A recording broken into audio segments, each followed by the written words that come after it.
Hello everyone, তো নিয়ে চলে এসেছি আবার একটা ওয়াটে ইটিনারি ডে। সকালবেলা পড়িয়ে এসে খেলাম এই দুধ রুটিটা। আর যা গরম পড়ছে ঠিকঠাক করে ভিডিও করাও হচ্ছে না আর তোমাদের সঙ্গে শেয়ারও করা হচ্ছে না। তো যাই হোক, এখন থেকে ভিডিওগুলো আসবে। আর আমি একটা ব্যাগ অর্ডার করেছিলাম, তো সেটাই এসেছিলো, কিন্তু বেশ ভালোই এসেছিলো। তারপর রান্নাঘরে গিয়ে দেখলাম মা করছে আজ গলদা চিংড়ির মালাইকারি। আর এটা খেতে কিন্তু আমার বেশ ভালো লাগে। আর ভালো কিছু রান্না হলে সেদিন একটু তাড়াতাড়ি খিদে পায়, তাই আমি তাড়াতাড়ি করে স্নান করতে চলে গিয়েছিলাম। আর মাকে বলেছিলাম একটু চুল কেটে দিতে, আর মা এতটা চুল কেটে দিয়েছিল কি আর বলবো তোমাদের। যাই হোক, চুল কেটে তারপরে তাড়াতাড়ি স্নান করে আমি খেতে বসে পড়েছিলাম। আর খাওয়া দাওয়ার পরে একটু ঘুমিয়ে গিয়েছিলাম। ঘুম থেকে উঠে দেখি মা করছে আজ বেগুনি। আর বেগুনি খেতে আমার বেশ ভালো লাগে। তারপরে মাকে বললাম রাত্রে আমি বেগুন পোড়াটাও করব।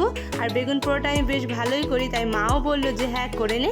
তো যাই হোক, রাত্রেবেলায় আমাদের বেগুন পোড়া, তার সঙ্গে রুটি দিয়ে ডিনারটা শেষ করলাম। তো আজকের ভিডিওটা এইটুকুই। ভালো লাগলে একটা সাবস্ক্রাইব আর লাইক করে দিও।